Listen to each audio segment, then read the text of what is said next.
Om Swastiastu pemirsa Bali TV, kembali saya Nyoman Winata, redaktur pelaksana harian Bali Pos menjumpai Anda, dan kali ini dalam Bali Pos Talk, dan saya akan mewawancarai Bapak Made Gede Subawo. Beliau adalah owner dari Lila Buana Travel atau yang dikenal dengan Lila Travel sebagai pelaku pariwisata. Ya, tentu kita masih ngomongin tentang bagaimana pariwisata Bali yang sudah konon katanya mulai bangkit. Kita coba untuk gali lagi apakah ini kebangkitan memang sudah benar.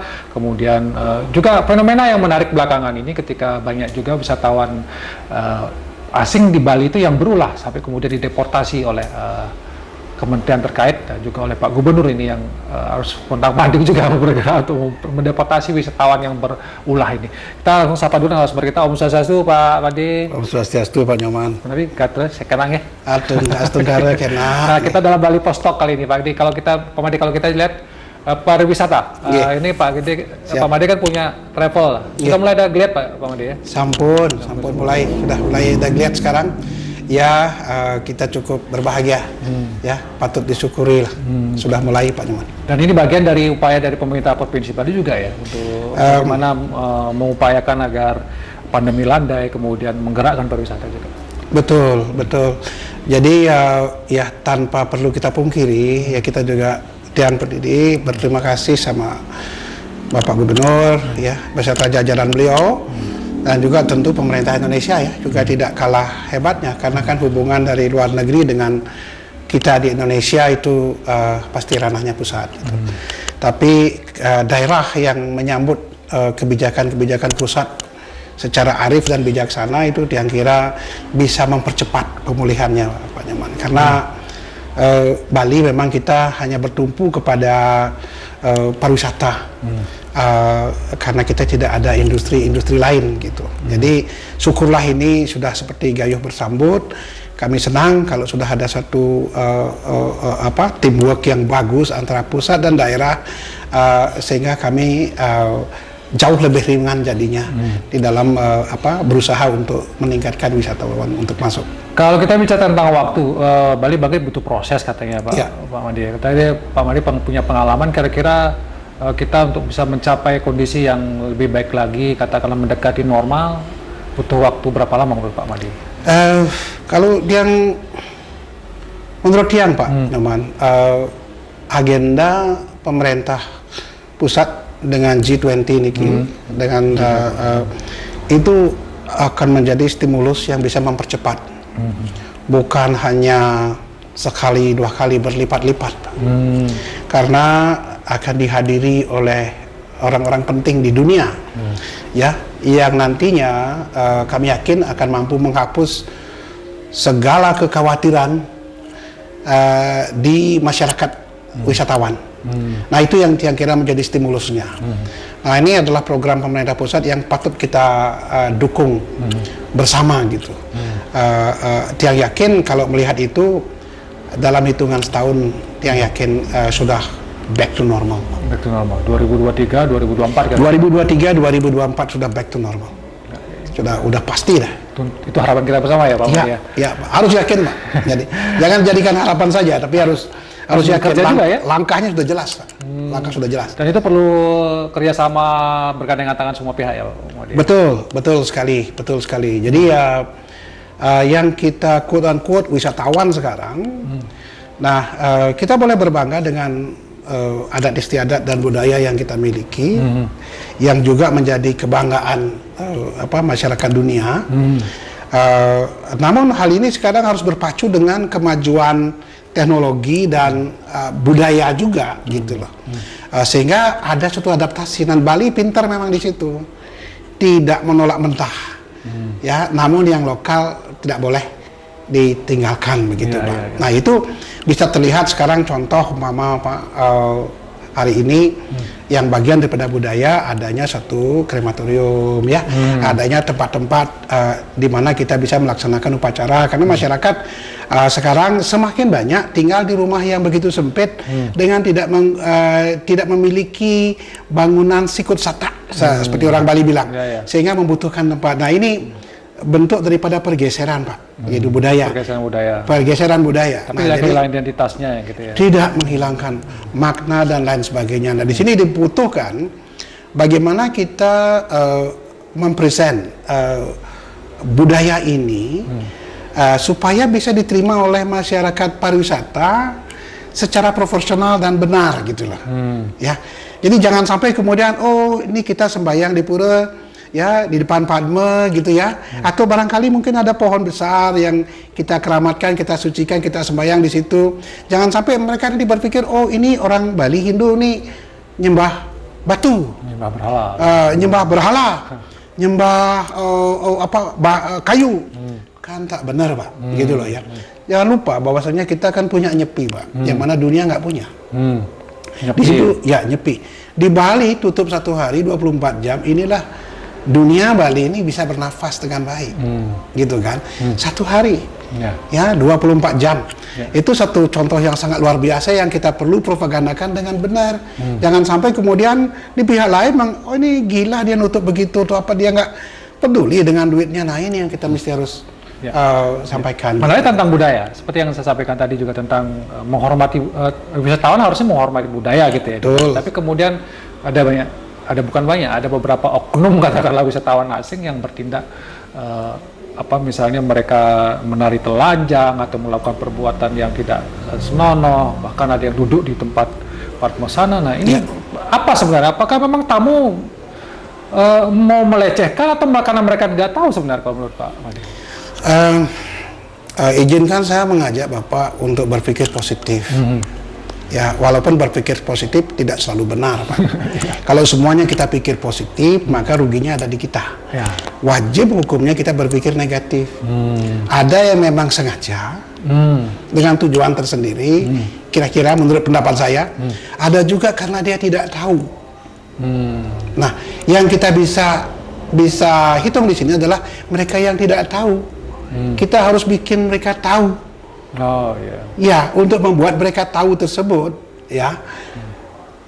Disinilah kami sangat menaruh harapan kepada pemerintah, ya. Dalam hal ini, ya, pada Pak Gubernur kami mohon juga lewat jajaran beliau, begitulah ya.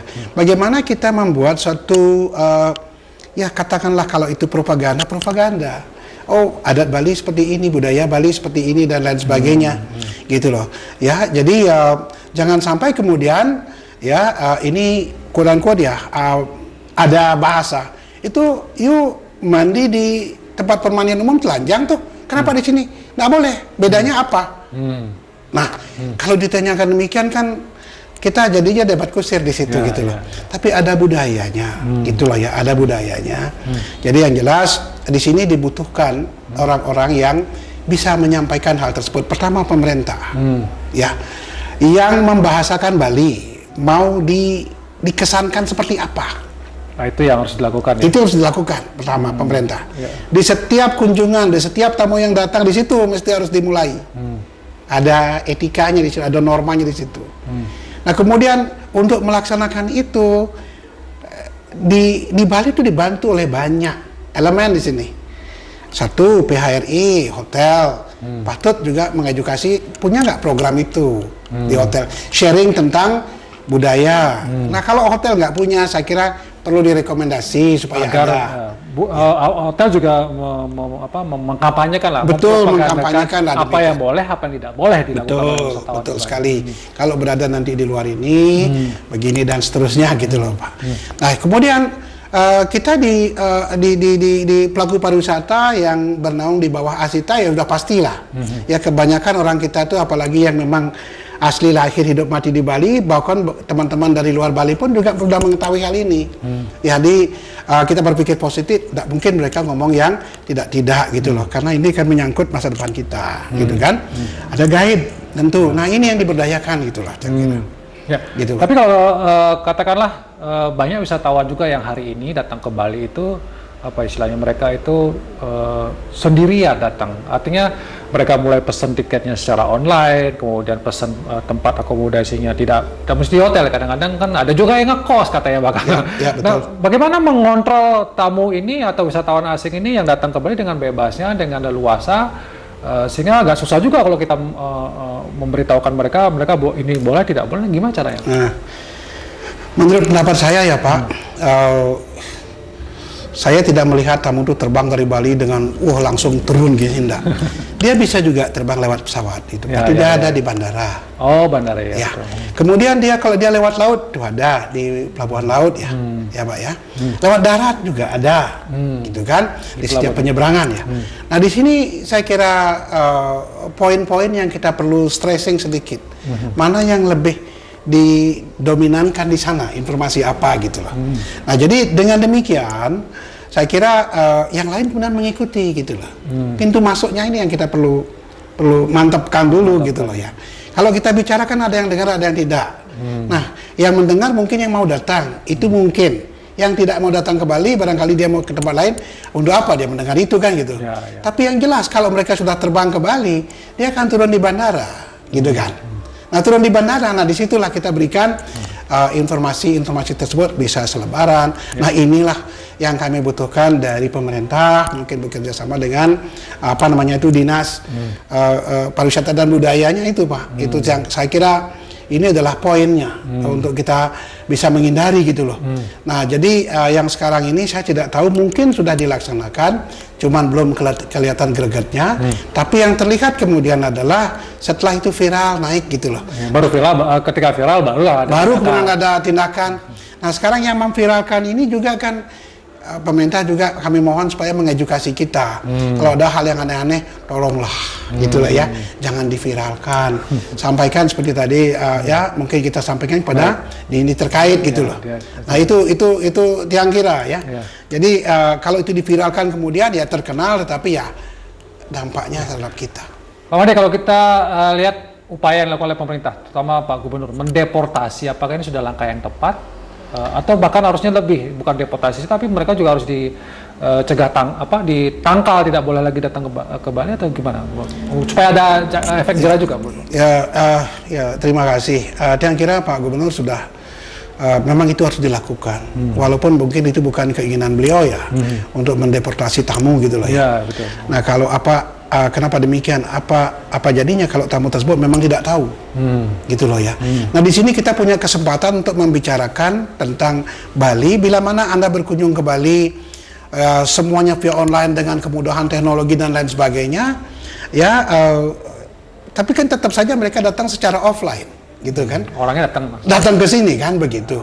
Jadi offline ini nggak bisa dihindari. Yang kira itu pasti ya. Nah, cuman sekarang yang kita perlu emphasize di situ supaya kami juga di daerah ya yang ya seiring dengan program pemerintah Nangun Satkertilo ke Bali, penterjemahannya itu di tingkat yang paling bawah, kami juga dapat penghidupan dari situ, gitu kan? Dapat penghidupan dari situ. Tentu kalau kami sekarang bersaing dengan unicorn yang ada sudah ya bukannya impossible, tapi masih jauh lah. Katakanlah mimpi di siang bolong. Ya, kemudian menjadikan ini sebagai apa istilahnya sekarang ya, bisnis online tersebut, kita secara umum masih belum kuat lah fondasinya. Mohon maaf ya, saya pakai dulu ukuran pribadi. Saya berapa kali sudah jatuh bangun di dalam membangun sistem tersebut, ya memang tidak mudah. Tidak mudah, Pak ya? Tidak mudah. Perlu dibantu oleh pemerintah juga, Pak? Saya kira perlu. Nah, untuk melindungi usaha-usaha lokal ini. Gitu. Untuk melindungi usaha-usaha lokal ini. Supaya jangan pariwisatanya orang datang ke Bali belanja, tapi belanjanya uangnya terbang lagi ke luar negeri gitu. Nah, itu dia. Kalau yang kita inginkan. Karena tidak sedikit, Pak, kami juga, bahkan Pak, ada salah satu OTA yang mengatakan, you will be handled by the insider. Anda akan ditangani oleh orang lokal. Gitu loh. Berarti kan kita yang menjadi teman, kita nggak sadar. Gitu loh ya. Kalau saya datang sekarang ke satu tempat, bisa kan tujuannya selain kita ingin melihat-lihat, kita juga ingin membantu yang lokal gitu loh. Minim ada sekian persen yang mempunyai konsep seperti itu. Kan sudah mengurangi toh. Tinggal kita mempengaruhi yang lain-lain saja supaya juga dia punya konsep membangun Bali lewat manusia-manusianya gitu, Pak. Itu. Baik, Pak Made, karena waktu ya, saya kira sudah banyak yang bisa disampaikan oleh Pak Made tadi tentang bagaimana optimisme akan bangkit, tapi di tengah-tengah itu kita juga tentang budaya ini juga perlu promokan lebih kencang lagi ya, tapi dengan bahasa yang berbeda supaya menghindari juga wisatawan-wisatawan yang tidak bertanggung jawab ada di Bali. Dan langkah-langkah ke depan ini memang perlu sinergi kita bersama untuk bisa betul-betul membangkitkan pariwisata Bali. Demikian Bali Post Talk kali ini. Saya ucapkan terima kasih atas perhatian Anda. Saya tutup dengan Perma Santi. Om Santi. Santi. Terima kasih, sampai jumpa.